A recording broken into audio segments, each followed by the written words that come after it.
Buenas tardes. En estos momentos es un día lunes 23 de mayo.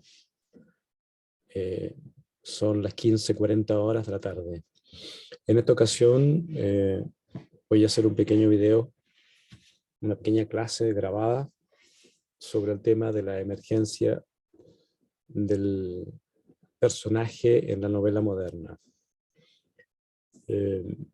Lo estoy haciendo como una forma de compensar las distintas interrupciones que hemos tenido en este curso, algunas programadas y otras no, y considerando que ustedes tienen solo un curso de esta materia en toda la carrera, y yo siento una responsabilidad como profesor, en el sentido de otorgarles a ustedes las herramientas, o contribuir más bien a otorgarles las herramientas. Me ha parecido pertinente por lo menos avanzar en algo. Por el momento, solo contarles que la idea es abordar la emergencia, la génesis, sería la palabra más exacta, la génesis del personaje moderno en la novela moderna. Y por supuesto voy a tomar como referencia, obligada en este caso, al Quijote. Si ustedes recuerdan, en clases alcanzamos a establecer alguna aproximación a el Amadís de Gaula y luego el Lazarillo de Tormes. El primero como un personaje idealizado que está fuera de la realidad, que vive en un mundo de fantasía. Son novelas en que se parecen a los cuentos de hadas, digámoslo así, pero ya son personajes que no poco o nada tienen que ver con los personajes medievales. Todavía hay algo de medieval en los libros de caballería. Por ejemplo, el sentimiento cristiano, el sentimiento del honor, pero el erotismo y el romanticismo, a veces bien subido de color, que encontramos en los libros de caballería, ya hablan de una época nueva en que el interés por el cuerpo, por los placeres carnales y mundanos, resultaba ser más relevante, más urgente, más importante que la entrega, digamos, a la divinidad. Los libros de caballería eran esencialmente libros, perdón, estoy un poco apestado, son libros de caballería, son libros de entretenimiento que llevan al lector o llevaban al lector a realidades otras, donde siempre los buenos ganaban y los malos perdían, si bien en ese proceso también el bueno tenía que sufrir muchos percances, muchas dificultades. Pero de alguna manera el personaje está delineado desde la entrada, y en la realidad del relato, este personaje más o menos se manifiesta siempre de la misma manera. Es lo que llamaríamos un personaje plano. No es una expresión que a mí me guste mucho, pero al menos sí deja en claro que un personaje sea plano alude al hecho de que un par de atributos, uno o dos atributos, definen al personaje, y ese personaje no cambia a lo largo de todo el relato. El caso del Lazarillo de Tormes es distinto, porque ahí encontramos un protagonista que en el fondo es una especie de antihéroe. El tema del honor deja de ser relevante aquí. En rigor, Lázaro carece de sentido del honor. Él entiende que con honor no se puede vivir, y lo que se necesita para vivir en un mundo hostil y difícil es disponer de recursos, o sea, de dinero, esencialmente. Y en eso Lázaro va a pasar por encima de, digamos, ciertas reglas de convivencia honorífica. Tal es el caso de lo que sucede con su esposa, que termina siendo al mismo tiempo una amante del arcipreste de San Salvador. Pero era amante desde antes, no desde después que se haya casado con Lázaro. De hecho, el casamiento fue organizado por el propio arcipreste de San Salvador. Lázaro sabe la situación, pero él prefiere callar, prefiere omitir comentarios y en su lugar acepta la situación como un hecho dado ante el cual no puede hacer nada, porque en realidad lo que necesita él es sobrevivir. Ese es el punto, sobrevivir. Y cuando hay hambre, no hay honor que cuente, no hay valor religioso que cuente, nada. El Lazarillo de Tormes en ese punto es un libro muy, muy amargo, porque da cuenta de una situación social de la España de 1550 aproximadamente. El libro es de 1544, creo, si es que la memoria no me falla, pero digamos que hacia 1550, un libro amargo que habla, digamos, de las dificultades para vivir en las nacientes ciudades españolas, drama que fue básicamente el mismo en todas las ciudades europeas en el siglo XVI. Los libros de caballería no suceden en ciudades, suceden normalmente en el campo. De hecho, el personaje se va desplazando por distintos lugares, pero es una naturaleza completamente idealizada. En 1599, se estima que Cervantes habría comenzado a escribir El Quijote, quizás antes, pero hay cierta coincidencia de que habría comenzado a escribir su obra hacia el año 1599 y la publicación de la primera parte acontece en 1605, aunque ya en 1604 la novela estaba terminada, la primera parte, lo que ahora es la primera parte. Originalmente el Quijote tenía 4 partes. Esas 4 partes se fusionaron más tarde para conformar una única parte, para diferenciarla de la segunda parte que se publica en 1615, 10 años después de la primera. Aquí encontramos un personaje que toma de Lázaro y también del caballero andante. A Cervantes se le ocurre pensar que es posible que alguien piense realmente que puede ser un caballero andante y que organiza su vida en función de ese pensar, de ese convencimiento, aun si ese convencimiento es contrario a lo que la realidad material del mundo le está diciendo al personaje. Entonces, Cervantes hace una mezcla de un personaje muy realista, porque Don Quijote a su modo es muy realista también, con un personaje que vive, digamos, pretende vive y pretende que los demás vivan, eso sería la versión, la manera correcta de decirlo, vive y pretende que los demás vivan como caballeros andantes, como si el mundo real fuese un libro de caballería. Esta situación hace que el personaje esté dividido entre, podríamos decir, 2 fuerzas antagónicas que lo desgarran. Por un lado necesita sostener su ideal caballeresco y por otro lado necesita situarse en el mundo real de manera que consiga sobrevivir en ese mundo real.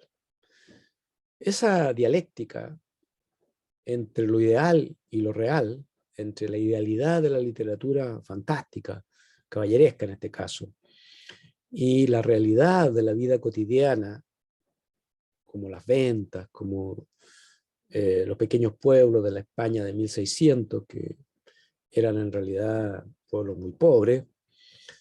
Bueno, ese dilema en el que él se enfrenta constituye, diríamos, una de las esencias definitorias del personaje de la novela moderna. El personaje de la novela moderna es un personaje, como diría Roland Barthes, es un personaje neurótico. ¿Qué quería decir con esto? Es un personaje que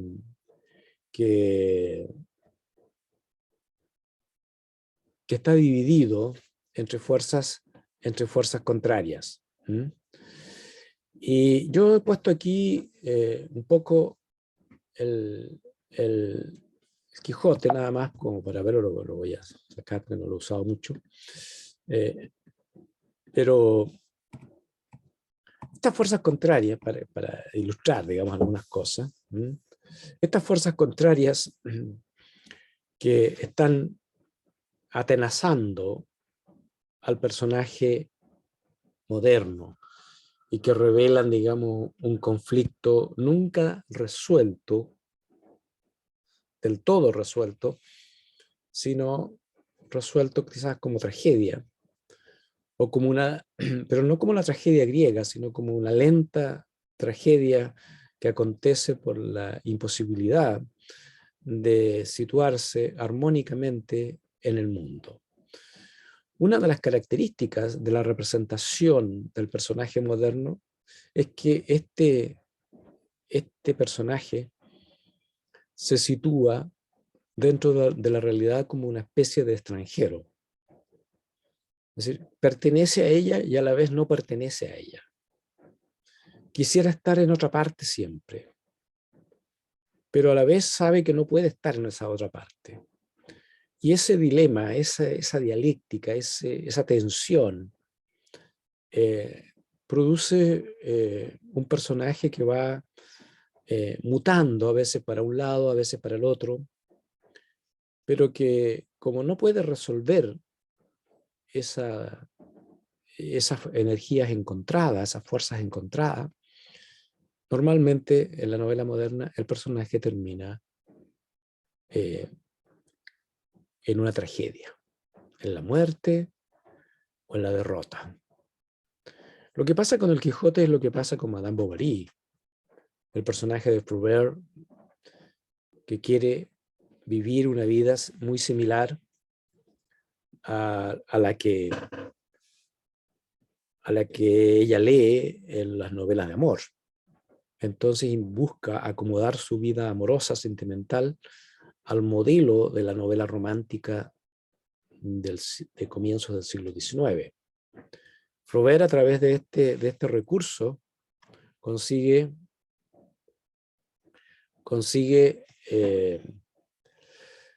digamos, generar un fuerte alegato contra el romanticismo, que puede tener también estas consecuencias patológicas en el personaje como Madame Bovary, tan parecido o similar a los efectos patológicos que pudo haber tenido los libros de caballería en el Quijote.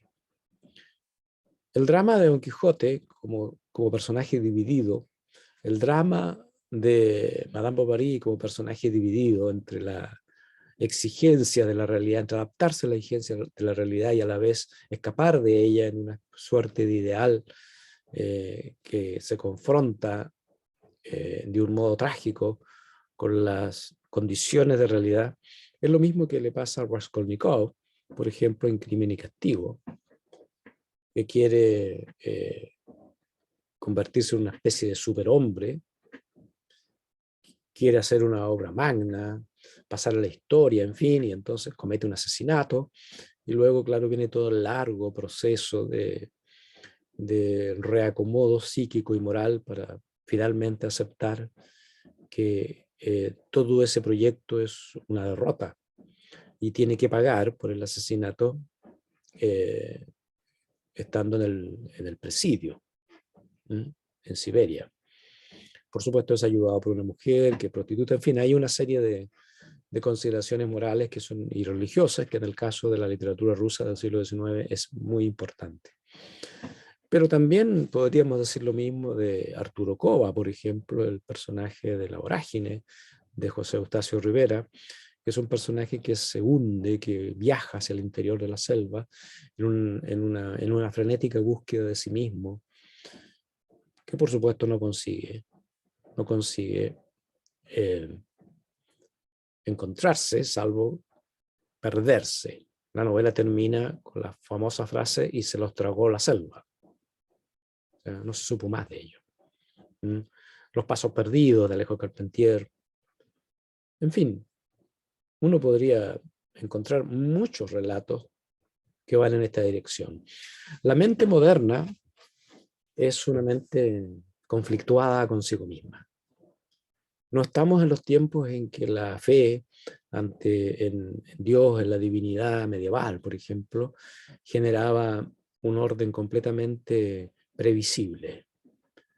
La mente moderna acepta la incertidumbre y el conflicto, la auto, no sé, ¿cómo decirlo? En cierto modo, la angustia, vamos a decirlo así, la angustia existencial, psicológica y moral, lo acepta, lo asume más que lo acepta, lo asume como parte constitutiva de la ontología moderna. Esto ya lo encontramos en el Quijote, y por eso el Quijote es un sujeto moderno. La gran, la gran gracia del Quijote, el enorme aporte del Quijote, no es solo haber inventado un personaje como Don Quijote o como Sancho, sino que además generó una voz narrativa multívoca, multidimensional. Ese es un punto crucial, porque el sujeto moderno no solo es el personaje, también es el narrador. El narrador, que en el caso del Quijote no es un narrador, sino varios, que se van superponiendo unos con otros. Un historiador que busca archivos en La Mancha, después un historiador arábigo que escribe la historia del Quijote en árabe y que un segundo autor lo tiene que traducir, pero no lo puede traducir él porque no sabe árabe, entonces tiene que buscar a un moro aljamiado, es decir, un moro que sea bilingüe. Entonces lo traduce, lo manda a traducir, 3 meses trabajando en la casa, etc. Y luego este segundo autor, el que manda a traducir el manuscrito, cuenta la historia de Don Quijote a partir de lo que Cide Hamete cuenta. Pero en verdad, el relato cuenta la historia de una historia. Es decir, es el cuento que cuenta otro cuento. El cuento del segundo autor que cuenta el cuento de Cide Hamete. Uso la palabra cuento porque en todo el tiempo de Cervantes digo, cuento era equivalente a lo que nosotros llamamos hoy novela. Y en cambio la palabra novela se aplicaba más bien a los textos breves, un poco más largos que los cuentos nuestros actuales. Por eso es que Cervantes escribe las novelas ejemplares, pero no le llama al Quijote una novela. Nosotros le llamamos una novela porque se encuadra dentro de lo que modernamente entendemos por novela. Entonces, este sujeto moderno, este narrador moderno multívoco, multifocal, que genera una trama de voces sobre voces, es al mismo tiempo una marca indeleble de la forma moderna de representar la literatura, de representar el mundo a través de la literatura.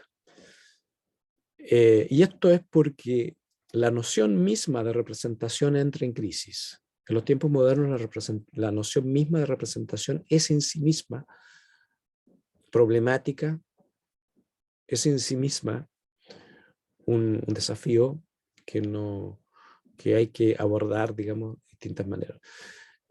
Sería inimaginable, por ejemplo, que en la Edad Media hubiera habido un relato que habla de otro relato y del cual se genera una polémica acerca de si es verdad o si es mentira, y qué puede ser verdad, qué puede ser mentira, y entre medio introducir la idea de que el relato es una historia, como si fuera una historia verdadera, y luego, más encima, dentro de la propia novela, comentar la novela misma que nosotros estamos leyendo. Eso pasa sobre todo al inicio de la segunda parte, donde los personajes, hay unos capítulos por ahí, un capítulo al inicio, y luego en distintos pasajes, donde los personajes comentan, emiten juicios, hacen consideraciones, alusiones al propio Quijote. Entonces, lo cual da la ilusión de que los personajes son auténticos y que el relato del Quijote es una historia de gente real. Pero eso es una ilusión. Ese tipo de narraciones construidas de esa manera son inimaginables en la Edad Media y también en la antigüedad. La literatura antigua tenía otras preocupaciones. Sus preocupaciones eran con los dioses, con la providencia, con los motivos de la guerra o del honor, entre otros, pero no había la conciencia, o no se había generado la conciencia de que la representación del mundo en sí misma podría ser un conflicto, un problema. Y esta representación del mundo metafóricamente se expresa a menudo por una forma de representar el mundo que está permanentemente exhibiendo sus propias falencias, sus propias debilidades, sus propias fortalezas. Es decir, para expresarlo de una manera gráfica, no es solamente el ojo que ve el mundo, sino es el ojo que se ve a sí mismo en el proceso de ver el mundo y por lo tanto permanentemente puede estar dudando de si lo que ve sus ojos es realmente lo que es y no se trata de una ilusión.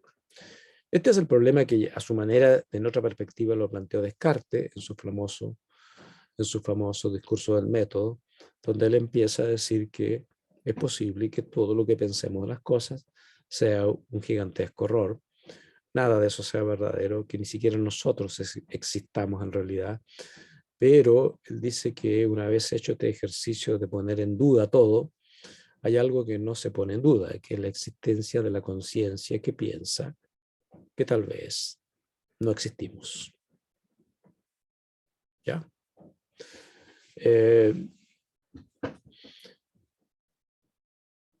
Bueno, me parece que este es un punto en el que me gustaría que ustedes pongan atención, pongan acento, lo piensen de esta manera, para entender que los personajes modernos, los protagonistas por lo menos, rara vez son personajes planos. El que sea plano o en relieve, como se llama, ¿no? Es, repito, una terminología poco feliz, pero en fin, está ahí. No quiere decir que el personaje sea malo o sea bueno, digamos, o que la obra misma sea de mejor o de peor calidad. Estética estoy hablando.